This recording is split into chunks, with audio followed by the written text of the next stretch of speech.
Lacrosse showcases are one of the best ways to get recruited, but most take your money and just run. The recruiting cycle is short, so most showcases treat players like disposable inventory. They churn through one batch and then they just move on.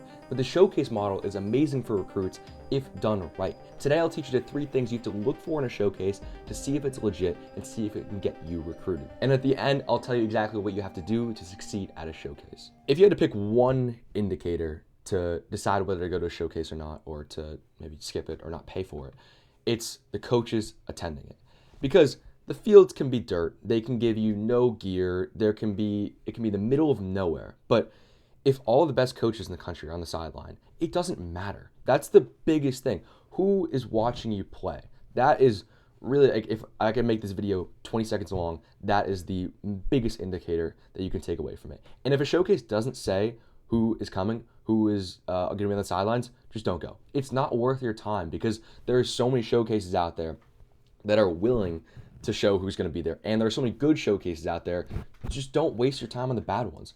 They cost a lot of money. You have very few opportunities to go out and play. So just choose the good ones and just skip those immediately.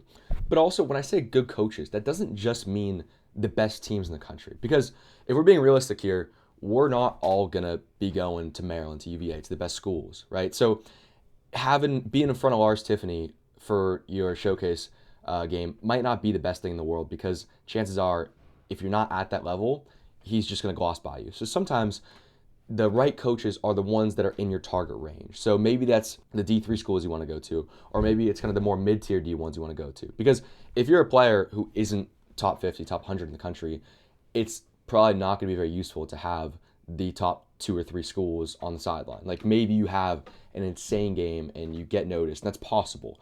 But a lot of the times you'd rather have those schools that you're talking to, the schools you're in range with, at the sideline right there. So here's how I would go about it. Yes, it's never going to be a bad thing to be in front of the best schools in the country, but it shouldn't be exactly what you're mainly optimizing for. What I would do is pick a target range of schools that you actually think you can go to. Have your moonshots, have the ones that you feel you can actually get into, and then maybe have the ones you know you can go to. And it's really that middle range that you want to optimize for. So schools that you're already talking to, schools that you think you've seen people go to that are the same skill level as you. Those are the people, the coaches you want on the sideline. So I'd make a list, like go into a Google Doc or go into a notebook and write down what are those schools for you. What are the schools that you think maybe a little bit of a reach, but you think you can get into. And then take that list and then compare it to the list of whatever showcase you're attending. Because yeah, it's great if the showcase has the top 20 teams in the country there. Like, I'm never gonna rag on that. But if you want the schools that you can actually get into. And then, like I said before, if it's a bunch of random schools, like, there's no point of going to it, no matter how cool the gear is or the promises they make. It's just don't go. Like, all that matters is the coaches. Did the coaches on your target list match the coaches that will be at the showcase? And even better, if a college coach tells you to go to a showcase, you should go. That's the best opportunity. But one of the hardest things for lacrosse recruits that no one talks about is sending emails to college coaches. You don't know how long it should be, what to say, or when to send it. That's exactly why I built the GLE Recruiting Email Blueprint, and I'm giving it to you completely for free. It's 35 pages of plug-and-play recruiting email templates designed for every stage of the process. The average coach gets over 100 emails a day. This makes sure yours gets open, read, and answered. All you have to do is pick the template that matches where you are, copy it,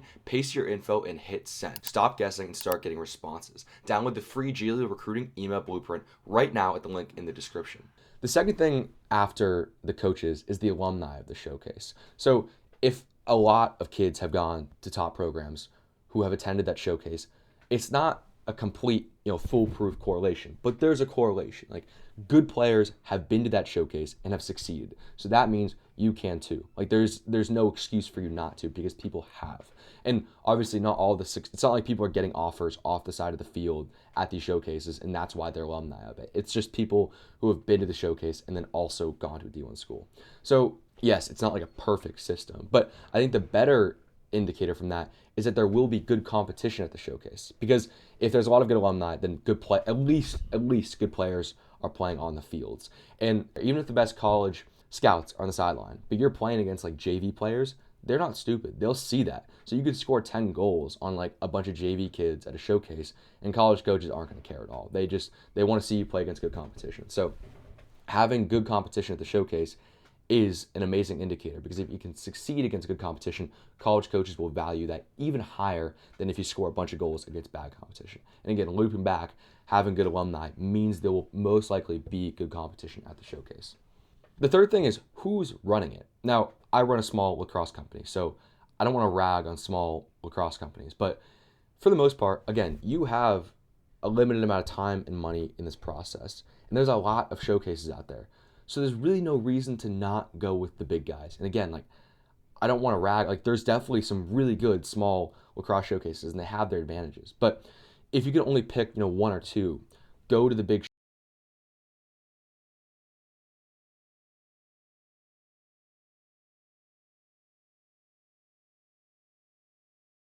show, like, go to the big names, because they've been doing this for years, for so long, and they've got it down to a science. And a well-run showcase it's nice for you. Like, you don't have to deal with, I don't know, any, like, having a bad setup or having a bad feel. It's like that's just the little things. But also, a well-run showcase puts the college coaches and scouts at ease. Like, they've been to this showcase before. They know what to expect, and they're in a better mood. And when a coach is in a better mood, he's probably more likely to offer someone or write names down or just be more intent on watching the game and actually considering players on the field. So it's just little details like that these bigger showcases kind of have down to a science. And I'm not saying that every big showcase is good and every small showcase is bad. That's not true at all. But if you had to, you're comparing to, and one's like, I don't know, Inside Lacrosse or like something like that, one of these names that have been around for 20 years, and then another one's like the showcase that was founded last year. Like, maybe it'll be good, but if I had to bet my money on one, I would probably go with the one that's been around for 20 years. So that's just, I'd say it's one of the last indicators you should take, because if it is a small showcase and you see that there's going to be all the coaches you want to be that are great, then go to that showcase. Again, like I said at the start of this video, the number one indicator is who is on the sideline. So who is the coaches that will be attending. That's your trumping indicator. If there's one thing, it's that.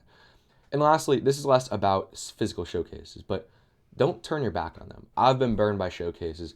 I've been to bad ones. I've played really well at showcases and gotten no offers back. But showcases are one of the highest opportunities you can get, because you're playing on a level playing field. There's a bunch of college coaches on the sideline, and their entire goal of being there is to find someone to put onto their roster.